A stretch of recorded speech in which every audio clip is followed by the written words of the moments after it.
Hello दोस्तों, आज हम इस वीडियो में पलासी के युद्ध के बारे में समझेंगे कि पलासी का युद्ध क्यों हुआ था, इसका कारण क्या है और कहाँ हुआ था।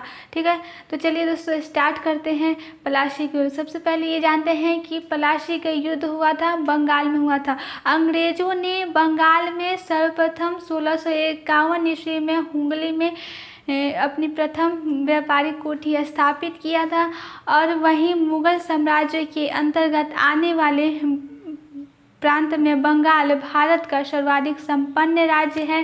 ठीक है, बंगाल सर्वाधिक संपन्न राज्य था और मुगल तत्कालीन बंगाल के अंतर्गत आधुनिक बिहार, पश्चिम बंगाल, उड़ीसा, झारखंड राज्य सम्मिलित है। मुगल साम्राज्य के सूबेदारों ने स्वयं को स्वतंत्र घोषित कर लिया और स्वयं नवाब के उपाधि धारण करने लगे। तो यहीं से बंगाल में ही पलासी का युद्ध हुआ था। ठीक है, स्वतंत्र बंगाल के संस्थापक मुर्शिद कुली खान को माना जाता है। मुर्शिद कुली खान ने 1700 ईस्वी में बंगाल की स्थापना किया था।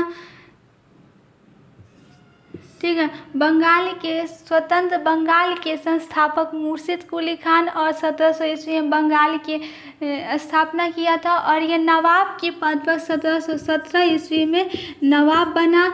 और इसका कार्यकाल माना जाए तो मुर्शिद कुली खान का कार्यकाल 1713 से लेकर 1727 ईस्वी तक माना जाता है। मुर्शिद कुली खान ने अपनी राजधानी ढाका से मुर्शिदाबाद स्थानांतरित करता है और मुर्शिद कुली खान की मृत्यु 1727 ईस्वी में हो जाता है। तो इसके दामाद शुजाउद्दीन 1727 ईस्वी से लेकर 1700 अगला बंगाल का नवाब शुजाउद्दीन बनता है। 1727 से लेकर 1739 ईस्वी तक बंगाल का नवाब बनता है। उसके बाद 1739 ईस्वी में शुजाउद्दीन की मृत्यु हो जाती है।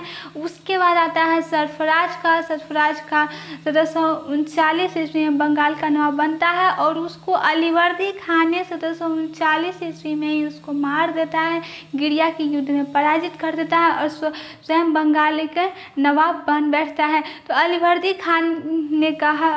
खान ने मधुमक्खियों से तुलना की।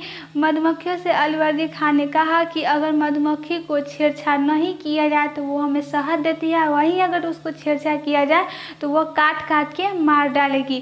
ठीक है, तो अलीवर्दी खान ने 1739 से लेकर 1756 ईस्वी तक बंगाल का नवाब बनता है। 1756 ईस्वी में अलीवर्दी खान की मृत्यु हो जाती है। उसके बाद आता है सिराजुद्दौला 1756 ईस्वी में बंगाल का नवाब बनता है। अगर आपसे क्वेश्चन पूछा जाए कि स्वतंत्र बंगाल की अंतिम नवाब कौन था तो सिराजुद्दौला था। 1756 से लेकर 1757 ईस्वी तक बंगाल का नवाब बनता है। सिराजुद्दौला के काल में एक घटना घटी थी। सिराजुद्दौला के आदेश पर 20 जून 1757 ईस्वी को 146 अंग्रेज सैनिकों को 18 फुट लंबे 14 फुट 10 इंच एक चौड़े कमरे में बंद कर दिया जाता है। उसके 2 दिन बाद उस रूम को खोला जाता है तो मात्र 23 सैनिक बचे रहते हैं, बाकी सब 123 मर जाते हैं। ठीक है, 123 सैनिक मर जाते हैं और 23 सैनिक ही बचे रहते हैं। इस घटना को काल कोठरी की त्रासदी या ब्लैक होल ट्रेजेडी के नाम से जाना जाता है। ठीक है, तो अब बंगाल के पलासी का युद्ध हुआ था, कैसे हुआ था। सिराजुद्दौला ने अंग्रेजी ईस्ट इंडिया कंपनी को विशेष रियासत देने से इनकार कर दिया, जिसके कारण अंग्रेजी सेना और सिराजुद्दौला की सेना के बीच पलासी का युद्ध 23 जून 1757 ईस्वी को पलासी का युद्ध छिड़ जाता है। पलासी का युद्ध मुर्शिदाबाद के नदिया जिले में पलासी नामक गांव में हुआ था। ठीक है, तो 23 जून 1757 ईस्वी को प्लासी का युद्ध छिड़ जाता है और इसमें सिराजुद्दौला की पराजय हो जाती है और अंग्रेजी ईस्ट इंडिया कंपनी जीत जाती है। तो अंग्रेजी ईस्ट इंडिया कंपनी के नेतृत्व रॉबर्ट क्लाइव कर रहा था। रॉबर्ट क्लाइव अंग्रेजी ईस्ट इंडिया कंपनी का नेतृत्व कर रहा था और सिराजुद्दौला की पराजय हो जाती है। सिराजुद्दौला अपने ही सेनापति मीर जाफर की धोखाधड़ी के कारण प्लासी के युद्ध में हार जाता है और अंग्रेज जो थे वो मीर जाफर को, धोखेबाज और षड्यंत्रकारी मीर जाफर को बंगाल का अगला नवाब बना देता है और मीर जाफर एक कठपुतली नवाब था। कठपुतली नवाब बनकर बंगाल का नवाब बन गया। ठीक है, मीर जाफर को बंगाल का कठपुतली नवाब बनाकर अंग्रेज़ों ने बंगाल का जमकर शोषण करना शुरू कर दिया। जब मीर जाफर ने अंग्रेज़ों के खिलाफत की, उसको शोषण नहीं करने दिया, तो अंग्रेज़ों ने इसको हटाकर मीर जाफर को गद्दी पर से हटा दिया और 1760 ईस्वी में मीर कासिम को बंगाल का नवाब बना देता है।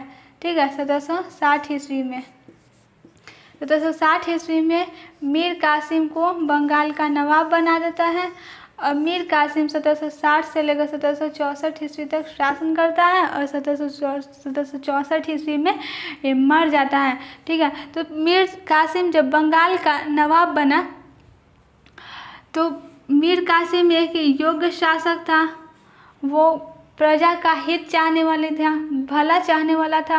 वो अंग्रेज़ों के डर से, अंग्रेज़ों के भय से अपनी राजधानी को मुर्शिदाबाद से मुंगेर स्थानांतरित कर दिया और फिर यहीं से